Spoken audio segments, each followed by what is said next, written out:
at the Hard Rock as we finished up the Fantasy Phenom Finals. Now, again, you can vote starting very soon, right through Monday, and all the contestants will be there. All the video will be there if you haven't seen it. Voting online at WFAN.com/Phenom will begin later today after we post the videos, and you can vote once per day. Voting will continue through 11:59 on Monday, April 6th. We'll announce it Tuesday, and then the winner will begin in spring, and will be Fantasy Phenom 5 winner. Now, before I get to the guys, and we have the 4 previous winners here, 3, including John, who was one of the judges today. I have to announce in the family that we have a new baby. Adriana Quagliata was born yesterday at 5 pounds and 11 ounces. So congratulations. Both father and mom are doing very well. That's Melanie and Jason Quagliata. So that's what we need, another little girl in the family. We had a lot of boys in the family. So, my 2 sons were the only boys in a very long line. They had about 8 straight girls, but another girl. So I saw her. She's adorable. So Adriana Quagliata at last night, I know they were congregating in our house because they were in a hospital near our home last night. So 3:31 yesterday on March 31st, I guess it was around 7 o'clock at night, or 6 o'clock at night. 5 pounds, 11 ounces. So she's a cute little thing, and she is that. So our best, and they're doing well. Mom's doing well. Everyone's doing well. Melanie and Jason Quagliata. So Lenny and Kathy have their first grandchild. So I know they'll be doting on their little granddaughter. So congratulations to everybody, and everyone's doing fine. So Adriana Quagliata, 5 pounds and 11 ounces, the latest member of the family. Grandma is one of my wife's sisters, and it's a very big family. And Mrs. Met now has another, I think, top of my head, this is grandchild number 26. For Mrs. Met. So 11 kids and 26 grandkids. All right. Now we move on to the Fantasy Phenom winners. And John has been with us all day. We have all of them here. We'll name the 5th one. Obviously, that was the process we were on today. Greg Sussman was number 1. I haven't seen Greg in a long time. Greg, what's happening? How are you, Mike? Good what's going on? to see you. Joe Giglio was number 3. John was number 2. Joe, how you doing? I'm doing well, Mike. How are you? Good to see you. I haven't seen you in a while.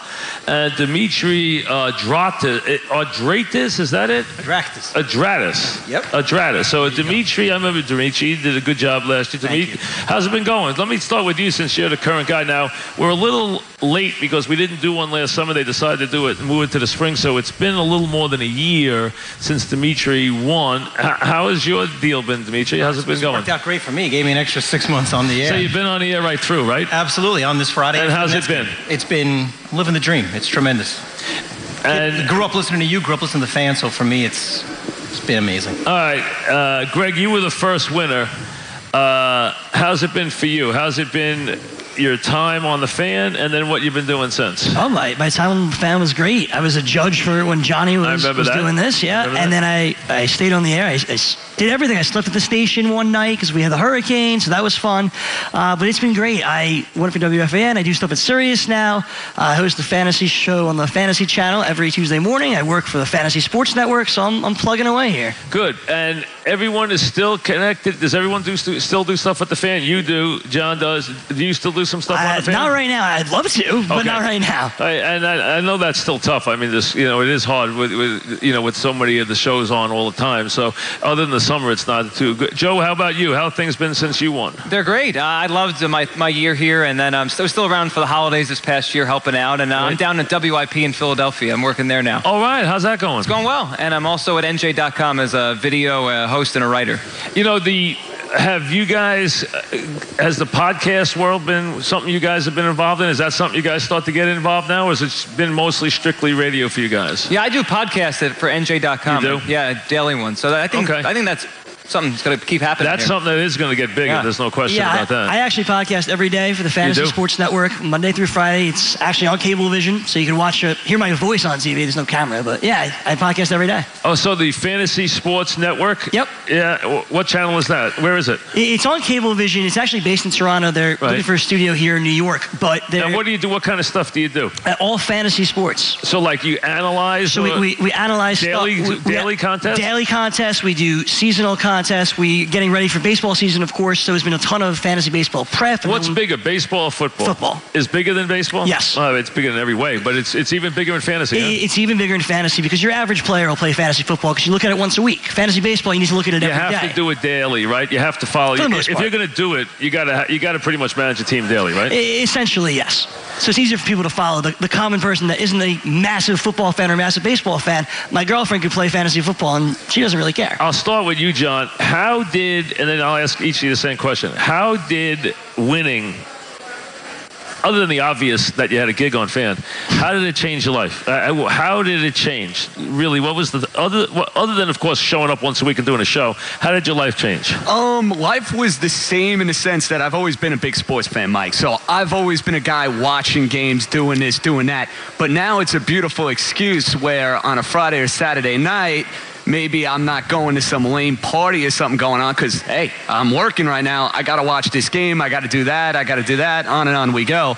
But as far as the overall quality of life, listen, being able to do a show on this station, the #1 sports station in America, once a week, then twice a week, and then during the summer when I'm doing 5 or 6 days a week, that's as good as it gets. And I got to be a creature of the night. As you know, I'm working 1 to 6, 2 to 6, might be waking up at 2 or 3 in the afternoon.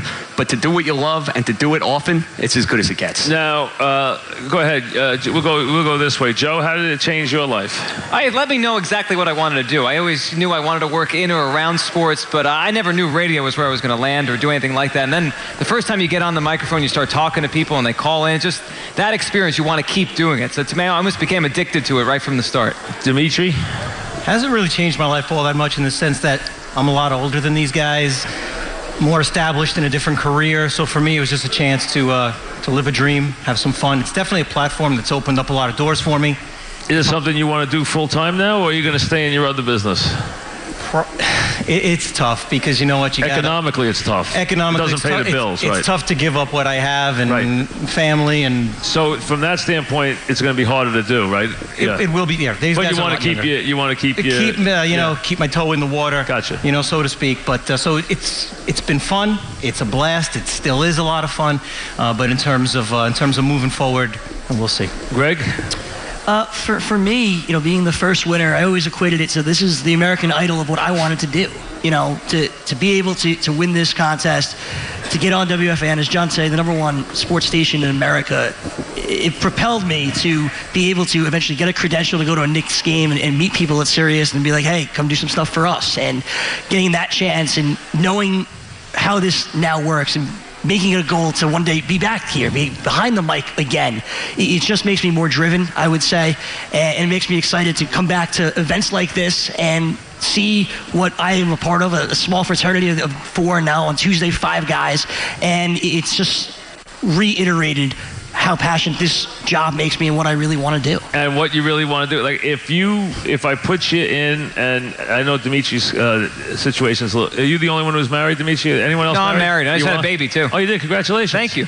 How about this from a standpoint, is it, if you guys could have a job that you say, this is my dream job, what's your dream job? Greg, what's your dream job? If you could have one job, what would it be?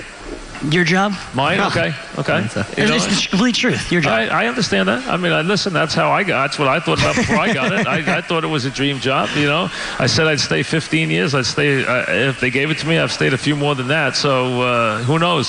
Sooner or later, there's going to be someone sitting here other than me. I promise you, it's going to happen. Dimitri, how about you? What's your other business? I'm a teacher and a coach. Okay, so giving that up would be almost impossible, right? So you want to do it as a kind of a side job, but you like doing it, right? Well, unless it's Mike in the Greek, I'm ready to go. I think someone else is going to have to take. I think it would be somebody in a 2-man show. If I had to guess, would be what will happen but it won't be with me, I don't think, at this stage. But you know what? I'll keep it in mind. All right. How about you, Joe? Yeah, this is it. Same dream job. If I would do it in a heartbeat.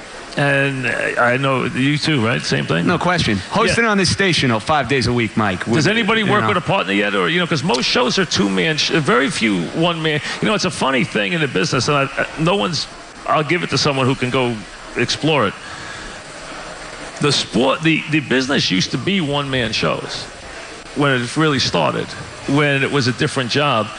what changed that was Mike and the Mad Dog. Changed it into multiple shows. But now the guys who changed it both do shows by themselves. And that's a rarity now.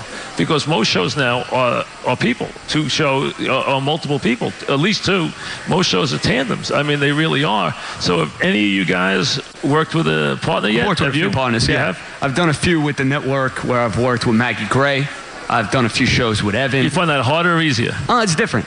It's definitely different. I like the back and forth, but as far as caller interaction... Well, it's much less caller-driven if you got a 2-man show. No question. But when you're doing the shows with one guy, you can really get intimate and get into the callers, which I do like. I like doing both. You do? All right. Any of you guys... Yeah, I did a show with Hollis Thomas, former Eagle. He does work at WIP. And it, like JJ said, it was different. I think I like solo better, but there was something fun about the back and forth and having that conversation. You know, your show with another person, you're never going to be as caller reliant. I mean, you know, the other way, you either have to be doing an interview, or if you like to, you know, spend a lot of time talking just, you know, to the audience yourself, which I've always enjoyed doing anyway. I like to do a lot of that. So I haven't found it an issue, but, you know, some people don't. But how about you, Greg? Have you done a lot of 2-man stuff? Yeah, when I host my show on Sirius on Tuesdays, I do work with a partner. And as both of these guys have said, it's very different. You definitely have that back and forth, which is nice. And it's, I guess, much easier in a sense where it's not just you driving it home. But, you know, there's certain stuff that if you're hosting by yourself, it's all of your creativity, all of your personality. And at certain times with a 2-man show, I'm almost holding back, I would say, because, you know, it's a platform for both of you. So I feel that both definitely have their merits. But I probably prefer a 1-man show. Let me ask you guys this, and I might be guilty of this too, because, you know, with the schedules we keep or I keep or different hosts keep, we don't see you guys very much. No. I mean, I don't see you very much. Do you guys, when you came in, and you went first, so I'll ask you, did you feel like part of the fan? Did you feel like you, I mean, you might not have seen a lot of us that much, the regular guys. I mean, I don't know how many you bumped into, but did you feel like you were part of the fan when you came? Absolutely. I walked in there, and every Friday night when I was there, and I'm sure all of these guys can relate to that, was Summers coming out and being like, oh, it's so good to see you. It's so good to see you. Every night wearing the same thing, of course. Oh, he's always black. Oh, always black turtleneck. But that was great. Outfit, yes. And Chris Lepresti and I would always be together overnights, and we had the producers, whether it was Mike Carver or Sean Morash or a whole bunch of other guys, we were a family overnight. See, and I think the overnight is a great place to start. I agree. I mean, I think it's a great place to really cut your teeth, because first of all, you can make a lot more mistakes there and it won't get noticed. Secondly,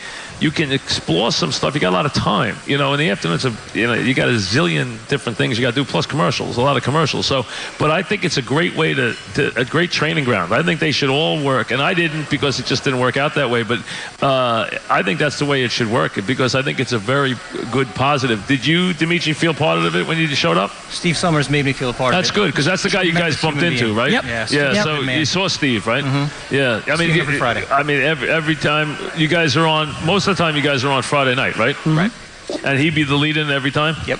How about you? Same thing? Same exact thing. He was always so complimentary. He would tell me, he would come in, I wouldn't see him for a week. He would tell me about my monologue from the week before that he listened to on the way home. That's good. Yeah, he's a good guy. He really is. Same thing for you? Yeah. The whole king caboodle, Mike. Not only the guys on the air, Steve obviously great, interacting with Vicky via email, working this shift, working that shift, but the guys behind the scenes too. I've gone to bachelor parties for Mike. I've been to weddings for a few of these guys. So you really become entrenched in the day-to-day activity, and you want to know what these guys are doing day in and day out. No doubt. Well, good. I'm glad you guys are all, doing what you want to do, and it's worked out. So it seems to have worked out pretty well for everybody, right?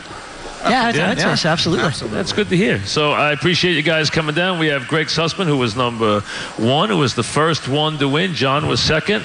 Joe Giglio was third. And then Dimitri, who's, as you said, you got a little extra time out of it, Dimitri, right? Your reign is about ready to come to a close. You know that in a couple of weeks. Blast. It's been a lot. It has, right? Yeah. Well, listen, congratulations to all you guys. Thanks for coming in today. Appreciate it. Thank you. Back after this.